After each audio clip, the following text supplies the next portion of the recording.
As much as digital effects and CGI are commonplace in movies today, this wasn't always the case. Before computers became commonplace and advanced, movies had to rely on practical effects to bring fantastical ideas to life. The tricks and workarounds that filmmakers in the past had to use to show off their visions are incredibly interesting and inspiring, so I want to show off some of my favorite techniques and explain how they worked before digital effects. The purpose of this video isn't to discount modern filmmaking, but rather to look back in film history and see the foundations that modern effects are built on. One of the most common modern editing techniques is the use of green screen to allow actors to be in locations that they couldn't be physically. The precursor to this effect is the use of projection and matte paintings, which are similar but have different effects. Rear projection involves projecting an image of a location onto a screen and then having actors in front of the screen to make it look like they are in a certain place. This was most commonly used for driving scenes, with actors in a car in a studio, and then footage of the road projected onto the screen to make it appear like the actors are driving. One of the primary drawbacks of rear projection is that differences in lighting or camera movement between the projected footage and the recording of actors could break the illusion that projection is trying to create, as well as the fact that the projected screen will look lower quality than everything else being recorded due to the physical presence of the screen. Despite this, rear projection can be used for a lot of really cool effects, like this scene from North by Northwest, where it looks like a plane is chasing Jimmy Stewart, but in reality he's on a stage performing, with footage of the plane flying being projected onto a screen behind him to sell the illusion. The evolution of this technique is front projection, with an early use being 2001 Space Odyssey. This technique involves using a camera, projector, and a one-way mirror, and allows for a sharper projected image, and uses less space in a studio than having to set up a projector behind a set. Kubrick used this to capture the vastness of the landscape without having to physically be on location to film in the savannah. Front projection was used in an updated manner for the film Oblivion, featuring a huge screen that wraps around the set that sky footage was projected on to avoid using green screens for the film. Another similar technique used to create location illusions is the matte painting, which involves painting on glass and then combining that with live action footage. This allows an artist to paint something that isn't there for the camera to record, like this iconic scene from Star Wars in the final shot of Indiana Jones. All three of these techniques have fallen out of favor due to the rising popularity and ease of green screen, but it's interesting to see what filmmakers had to come up with to realize their vision before digital effects became common.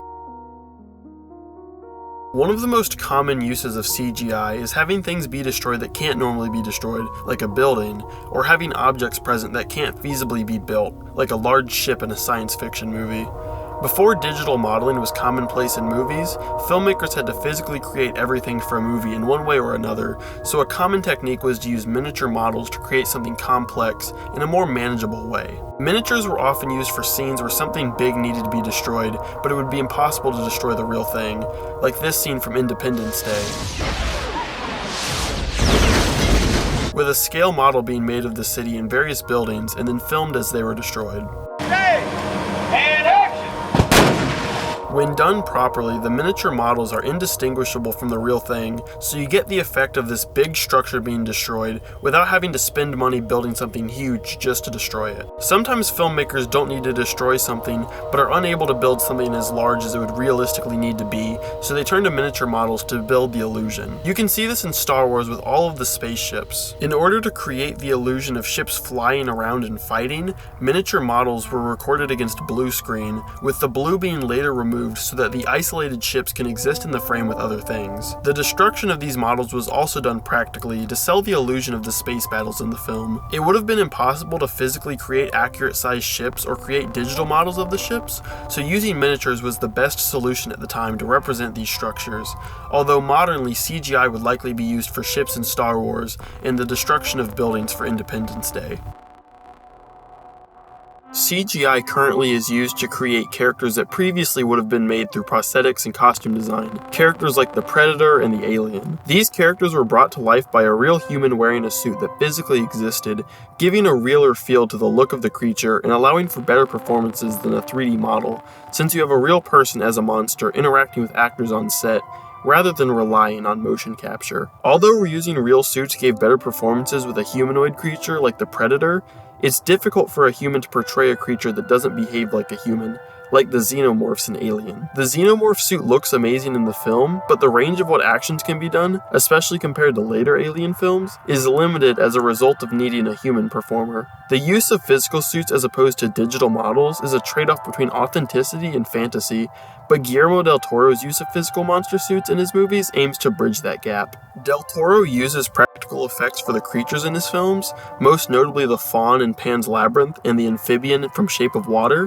but enhances their appearance with digital effects. The fawn, for instance, is portrayed on screen in a way that a human wouldn't be able to pilot the suit normally, so it is built in a way that the real actor's legs could be digitally removed so that the creature's legs can be designed in a way which wouldn't accommodate a human actor. Similarly, the amphibian from Shape of Water is a fully practical suit that an actor wears, and then is digitally enhanced to move parts of the creature's flesh and bring more emotion to the eyes. This approach gets the best of both worlds. You get the benefit of having a real suit which will be more convincing for audiences and provides a better performance, as well as the added fantasy of using digital effects to augment the limitations of a human in a suit.